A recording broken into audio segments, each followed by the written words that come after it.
as no objection was made to the young people's engagement with their aunt, and all Mr. Collins's scruples of leaving Mr. and Mrs. Bennet for a single evening during his visit were most steadily resisted, the coach conveyed him and his 5 cousins at a suitable hour to Meryton, and the girls had the pleasure of hearing, as they entered the drawing-room, that Mr. Wickham had accepted their uncle's invitation, and was then in the house. When this information was given, and they had all taken their seats, Mr. Collins was at leisure to look around him and admire, and he was so much struck with the size and furniture of the apartment that he declared he might almost have supposed himself in the small summer breakfast parlor at Rosings, a comparison that did not at first convey much gratification.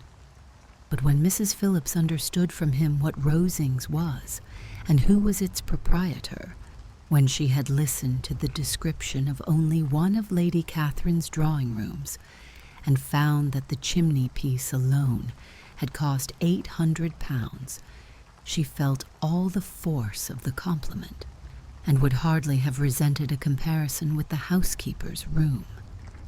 In describing to her all the grandeur of Lady Catherine and her mansion, with occasional digressions in praise of his own humble abode, and the improvements it was receiving, he was happily employed until the gentlemen joined them, and he found in Mrs. Phillips a very attentive listener, whose opinion of his consequence increased with what she heard, and who was resolving to retail it all among her neighbors as soon as she could, to the girls, who could not listen to their cousin, and who had nothing to do but to wish for an instrument and examine their own indifferent imitations of china on the mantelpiece. The interval of waiting appeared very long. It was over at last, however.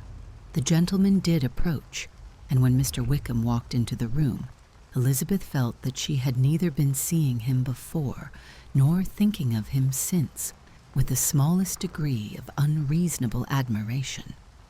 The officers of the sure were in general a very creditable, gentlemanlike set, and the best of them were of the present party, but Mr. Wickham was as far beyond them all in person, countenance, air, and walk, as they were superior to the broad-faced, stuffy Uncle Phillips, breathing port wine, who followed them into the room. Mr. Wickham was the happy man towards whom almost every female eye was turned, and Elizabeth was the happy woman by whom he finally seated himself, and the agreeable manner in which he immediately fell into conversation, though it was only on its being a wet night, and on the probability of a rainy season, made her feel that the commonest, dullest, most threadbare topic might be rendered interesting by the skill of the speaker. With such rivals for the notice of the fair as Mr. Wickham and the officers, Mr. Collins seemed to sink into insignificance. To the young ladies he certainly was nothing, but he had still at intervals a kind listener in Mrs. Phillips, and was, by her watchfulness, most abundantly supplied with coffee and muffin. When the card tables were placed, he had an opportunity of obliging her, in return, by sitting down to whist. "I know little of the game at present," said he, "but I shall be glad to improve myself, for in my situation of life." Mrs. Phillips was very thankful for his compliance, but could not wait for his reason. Mr. Wickham did not play at whist, and with ready delight was he received at the other table between Elizabeth and Lydia. At first there seemed danger of Lydia's engrossing him entirely, for she was a most determined talker, but being likewise extremely fond of lottery tickets, she soon grew too much interested in the game, too eager in making bets and exclaiming after prizes, to have attention for any one in particular. Allowing for the common demands of the game, Mr. Wickham was therefore at leisure to talk to Elizabeth, and she was very willing to hear him, though what she chiefly wished to hear she could not hope to be told, the history of his acquaintance with Mr. Darcy. She dared not even mention that gentleman. Her curiosity, however, was unexpectedly relieved. Mr. Wickham began the subject himself. He inquired how far Netherfield was from Meryton, and after receiving her answer, asked in a hesitating manner how long Mr. Darcy had been staying there. "About a month," said Elizabeth, and then, unwilling to let the subject drop, added, "He is a man of very large property in Derbyshire, I understand." "Yes," replied Wickham. "His estate there is a noble one, a clear 10,000 per annum. You could not have met with a person more capable of giving you certain information on that head than myself, for I have been connected with his family in a particular manner from my infancy." Elizabeth could not but look surprised. "You may well be surprised, Miss Bennet, at such an assertion after seeing, as you probably might, the very cold manner of our meeting yesterday. Are you much acquainted with Mr. Darcy?" "As much as I ever wished to be," cried Elizabeth warmly. "I have spent 4 days in the same house with him, and I think him very disagreeable." "I have no right to give my opinion," said Wickham, "as to his being agreeable or otherwise. I am not qualified to form one. I have known him too long and too well to be a fair judge. It is impossible for me to be impartial. But I believe your opinion of him would in general astonish, and perhaps you would not express it quite so strongly anywhere else. Here you are in your own family." "Upon my word, I say no more here than I might say in any house in the neighborhood, except Netherfield. He is not at all liked in Hertfordshire. Everybody is disgusted with his pride. You will not find him more favorably spoken of by anyone." "I cannot pretend to be sorry," said Wickham after a short interruption, "that he or that any man should not be estimated beyond their deserts. But with him I believe it does not often happen. The world is blinded by his fortune and consequence, or frightened by his high and imposing manners, and sees him only as he chooses to be seen. I should take him, even on my slight acquaintance, to be an ill-tempered man." Wickham only shook his head. "I wonder," said he, at the next opportunity of speaking, "whether he is likely to be in this country much longer." "I do not at all know, but I heard nothing of his going away when I was at Netherfield. I hope your plans in favor of the shire will not be affected by his being in the neighborhood." "Oh, no. It is not for me to be driven away by Mr. Darcy. If he wishes to avoid seeing me, he must go. We are not on friendly terms, and it always gives me pain to meet him. But I have no reason for avoiding him, but what I might proclaim to all the world, a sense of very great ill-usage and most painful regrets at his being what he is. His father, Miss Bennet, the late Mr. Darcy, was one of the best men that ever breathed, and the truest friend I ever had, and I can never be in company with this Mr. Darcy without being grieved to the soul by 1,000 tender recollections. His behavior to myself has been scandalous, but I verily believe I could forgive him anything and everything, rather than his disappointing the hopes and disgracing the memory of his father." Elizabeth found the interest of the subject increase, and listened with all her heart, but the delicacy of it prevented further inquiry. Mr. Wickham began to speak on more general topics: Meryton, the neighborhood, the society, appearing highly pleased with all that he had yet seen, and speaking of the latter, especially, with gentle but very intelligible gallantry. It was the prospect of constant society, and good society, he added, which was my chief inducement to enter the shire. I know it to be a most respectable, agreeable corps, and my friend Denny tempted me further by his account of their present quarters, and the very great attentions and excellent acquaintance Meryton had procured them. Society, I own, is necessary to me. I have been a disappointed man, and my spirits will not bear solitude. I must have employment and society. A military life is not what I was intended for, but circumstances have now made it eligible. The church ought to have been my profession. I was brought up for the church. and I should at this time have been in possession of a most valuable living, had it pleased the gentleman we were speaking of just now. Indeed. Yes, the late Mr. Darcy bequeathed me the next presentation of the best living in his gift. He was my godfather, and excessively attached to me. I cannot do justice to his kindness. He meant to provide for me amply, and thought he had done it, but when the living fell, it was given elsewhere. "Good heavens!" cried Elizabeth. "But how could that be? How could his will be disregarded? Why did not you seek legal redress?" "There was just such an informality in the terms of the bequest as to give me no hope from law. A man of honor could not have doubted the intention, but Mr. Darcy chose to doubt it, or to treat it as a merely conditional recommendation, and to assert that I had forfeited all claim to it by extravagance, imprudence, in short, anything or nothing.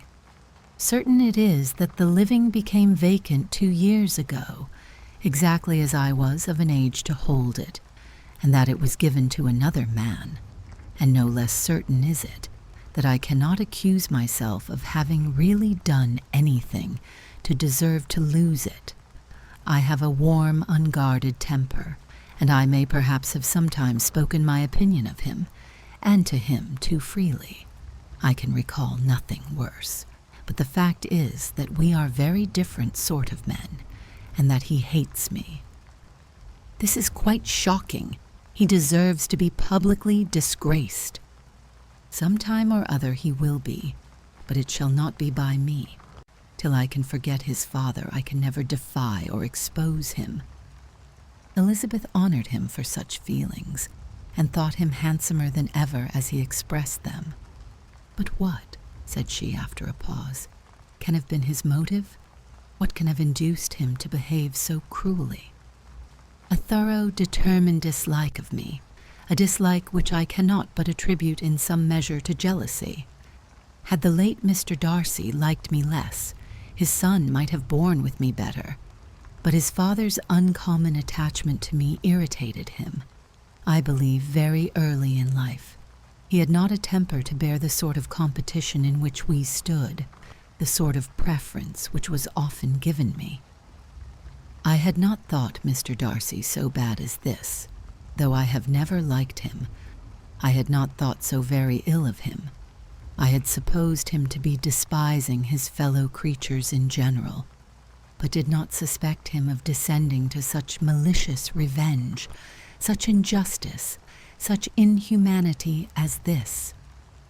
After a few minutes' reflection, however, she continued, "I do remember his boasting one day at Netherfield of the implacability of his resentments, of his having an unforgiving temper.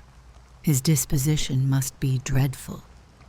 "I will not trust myself on the subject," replied Wickham. "I can hardly be just to him." Elizabeth was again deep in thought, and after a time exclaimed, "To treat in such a manner the godson, the friend, the favorite of his father!" She could have added, "A young man, too, like you, whose very countenance may vouch for your being amiable." But she contented herself with, "And one, too, who had probably been his own companion from childhood, connected together, as I think you said, in the closest manner. We were born in the same parish, within the same park. The greatest part of our youth was passed together, inmates of the same house, sharing the same amusements, objects of the same parental care. My father began life in the profession which your uncle, Mr. Phillips, appears to do so much credit to, but he gave up everything to be of use to the late Mr. Darcy, and devoted all his time to the care of the Pemberley property. He was most highly esteemed by Mr. Darcy, a most intimate, confidential friend. Mr. Darcy often acknowledged himself to be under the greatest obligations to my father's active superintendence, and when, immediately before my father's death, Mr. Darcy gave him a voluntary promise of providing for me, I am convinced that he felt it to be as much a debt of gratitude to him as of affection to myself." "How strange!" cried Elizabeth. "How abominable! I wonder that the very pride of this Mr. Darcy has not made him just to you, if from no better motive, that he should not have been too proud to be dishonest, for dishonesty I must call it." "It is wonderful," replied Wickham, "for almost all his actions may be traced to pride, and pride has often been his best friend. It has connected him nearer with virtue than any other feeling. But we are none of us consistent, and in his behavior to me there were stronger impulses even than pride. Can such abominable pride as his have ever done him good? Yes, it has often led him to be liberal and generous, to give his money freely, to display hospitality, to assist his tenants, and relieve the poor. Family pride and filial pride, for he is very proud of what his father was, have done this. Not to appear to disgrace his family, to degenerate from the popular qualities, or lose the influence of the Pemberley house, is a powerful motive. He has also brotherly pride, which, with some brotherly affection, makes him a very kind and careful guardian of his sister, and you will hear him generally cried up as the most attentive and best of brothers. What sort of a girl is Miss Darcy?" He shook his head. "I wish I could call her amiable. It gives me pain to speak ill of a Darcy, but she is too much like her brother, very, very proud. As a child she was affectionate and pleasing, and extremely fond of me, and I have devoted hours and hours to her amusement. But she is nothing to me now. She is a handsome girl, about 15 or 16, and I understand highly accomplished. Since her father's death her home has been London, where a lady lives with her and superintends her education."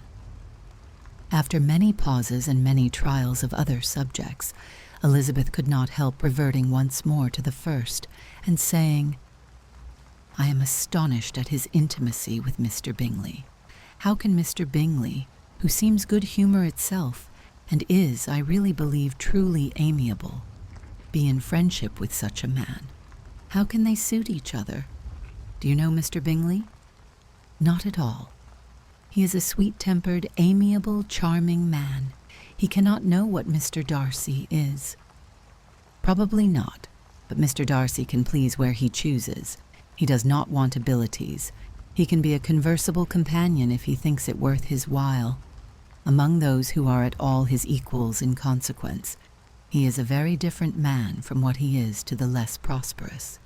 His pride never deserts him, but with the rich he is liberal-minded, just, sincere, rational, honorable, and perhaps agreeable, allowing something for fortune and figure." The whist party soon afterwards breaking up, the players gathered round the other table, and Mr. Collins took his station between his cousin Elizabeth and Mrs. Phillips. The usual inquiries as to his success were made by the latter. It had not been very great. He had lost every point. But when Mrs. Phillips began to express her concern thereupon, he assured her, with much earnest gravity, that it was not of the least importance, that he considered the money as a mere trifle, and begged she would not make herself uneasy.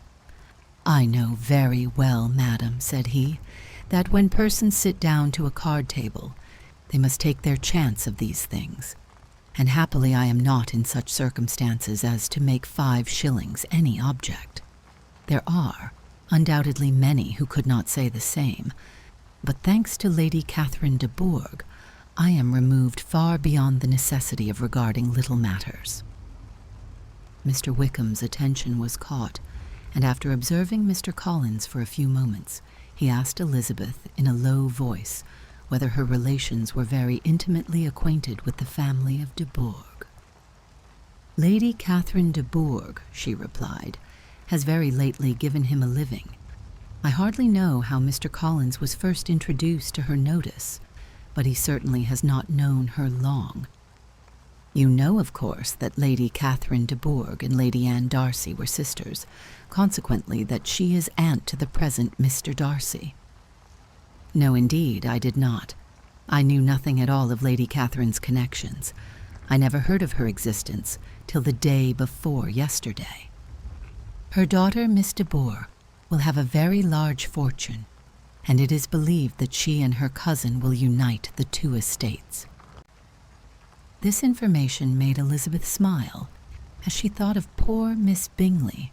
Vain indeed must be all her attentions, vain and useless her affection for his sister, and her praise of himself, if he were already self-destined to another.